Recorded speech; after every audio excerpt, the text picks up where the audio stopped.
देख रहे हैं द लोकल वोकल और मैं हूं आयुषी प्रधान। 2020 आफतों का साल। वो कहते हैं ना, जब मुसीबतें आती हैं तो चारों तरफ से आती हैं। वैसी ही कुछ मुसीबतों में घिरते हुए नजर आ रहा है भारत। कभी सीमा पर विवाद तो कभी कोरोना का प्रकोप, और अभी इसी बीच एक नई मुसीबत आई है जिसे हम लोकस्ट अटैक या टिड्डी अटैक भी कहते हैं। अगर देखें तो ये टिड्डियां एक छोटे छोटे कीड़े होते हैं, लेकिन ये छोटे छोटे कीड़े कितनी बड़ी मुसीबत खड़ी कर देते हैं इसका हम अंदाजा भी नहीं लगा सकते हैं। सबसे पहले हम बात करते हैं कि ये टिड्डे यहाँ आए कैसे हमारे देश में। पाकिस्तान में तबाही मचाने के बाद ये टिड्डे जयपुर के रास्ते उत्तर प्रदेश, मध्य प्रदेश और महाराष्ट्र पहुंच चुके हैं अब। और हमारे एक्सपर्ट्स की माने तो 1993 में जो टिड्डी अटैक आया था यानी हुआ था भारत में, उससे भी बड़ा ये अटैक साबित हो सकता है। अगर इससे किसी का सबसे ज़्यादा नुकसान होगा इस अटैक से, तो वो है हमारा किसान वर्ग।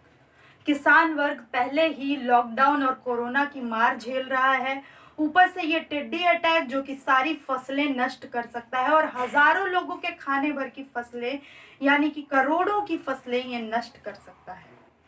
और अभी तक लाखों का नुकसान होना भी शुरू हो गया है भारत को। एक्सपर्ट्स का इस पे कहना है कि अगर ऐसा ही रहा, इस अटैक पर अगर काबू नहीं किया गया, तो ये हमारे लिए बहुत बड़ा खतरा हो सकता है और इससे पूरा जो हमारा एग्रीकल्चर सेक्टर है वो ठप हो सकता है। 1926 से 1931 के बीच तक जब ये अटैक आया था तो करीब 10 करोड़ का नुकसान हुआ था। वहीं 1993 में भी काफ़ी भयानक ये अटैक हुआ था और उसमें भी करोड़ों का नुकसान हुआ था। अभी एक्सपर्ट्स बता रहे हैं उससे भी बड़ा अटैक हो सकता है। तो सोचिए आने वाले समय में कितना भारी नुकसान हो सकता है अगर इस अटैक पर काबू नहीं पाया गया तो। अब हम देखेंगे कि ये टिड्डी अटैक जो है ये क्यों इतना खतरनाक बताया जा रहा है और इससे डरने और लड़ने की ज़रूरत क्यों है। एक्सपर्ट्स की माने तो ग्लोबल वार्मिंग इसके पीछे रीज़न बताया जा रहा है इस टिड्डी अटैक के पीछे। अगर हम सुटेबल कंडीशंस की बात करें तो गीलापन या जैसे कि हम नमी की बात करते हैं, ये सुटेबल कंडीशन है ये टिड्डियों के रिप्रोडक्शन रेट को बढ़ाने के लिए। जब ऐसी कंडीशन अक्सर हम देखते हैं बाढ़ और चक्रवात के बाद ही आती है, और उस समय एक सेरोटोनिन नाम का केमिकल कुछ बदलाव लाता है इनके दिमाग में, और इसके बाद इनकी रिप्रोडक्शन रेट इतनी हाई हो जाती है जिससे कि इनकी पॉपुलेशन में एक बहुत बड़ा इंक्रीमेंट देखने को मिलता है। और जैसे ही इनके पॉपुलेशन में वृद्धि होती है उसके बाद इनका आतंक शुरू होता है। ये हज़ारों किलोमीटर ऐसे ही चलते जाते हैं और जहाँ भी इनको हरी फसलें दिखती हैं ये आकर्षित करती हैं, और ये उन हरी फसलों को नष्ट करने में बिल्कुल भी समय नहीं लगाते। अगर हम रिपोर्ट्स की माने तो ये एक दिन में 35,000 लोगों के भर का फसल जो है वो साफ कर जाती हैं ये छोटी छोटी टिड्डियाँ, जिन्हें हम कीड़ा समझते हैं। अब आप समझ गए होंगे कि इसे बड़ी मुसीबत क्यों कहा जा रहा है। देखने में तो ये कीड़े छोटे हैं, लेकिन इनका अटैक जब अपने प्रचंड पे होता है तो उसे रोक पाना नामुमकिन साबित हो जाता है। अगर हम इसकी स्पीड की बात करें तो ये एक दिन में 150 से 200 किलोमीटर की दूरी तय कर सकते हैं। अब बात करेंगे टिड्डी अटैक को कैसे रोका जाए और इसके उपाय के बारे में।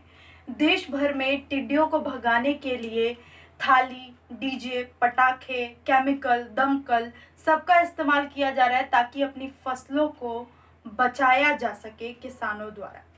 अगर हम सबसे बेस्ट उपाय देखें इसके लिए तो पेस्टिसाइड्स का छिड़काव सबसे बेस्ट उपाय है, और इसके अंडों को पनपने से रोकना ये भी काफ़ी हद तक काम आता है। लेकिन अगर एक्सपर्ट्स की माने तो सबसे जो बेस्ट समय है पेस्टिसाइड्स का छिड़काव करना वो है शाम के वक्त छिड़काव किया जाना चाहिए, क्योंकि शाम के वक्त जो ये टिड्डे होते हैं वो समूहों में पेड़ों और झाड़ियों में बसेरा करते हैं और रात गुजारते हैं। तो अगर इस समय इनके ऊपर छिड़काव हुआ तो इनके आतंक को काफ़ी हद तक रोका जा सकता है। भारत सरकार और राज्य सरकारों द्वारा कई कदम उठाए जा रहे हैं इस अटैक पर काबू पाने के लिए और इससे निपटने के लिए। अब देखते हैं आगे कितना हम इसमें सफल रहते हैं। बाकी वीडियो देखते रहिए और वीडियो पसंद आए तो लाइक शेयर और सब्सक्राइब ज़रूर करिए। बाकी ऐसी वीडियोस लेके आते रहेंगे और ऐसे मुद्दे उठाते रहेंगे। धन्यवाद।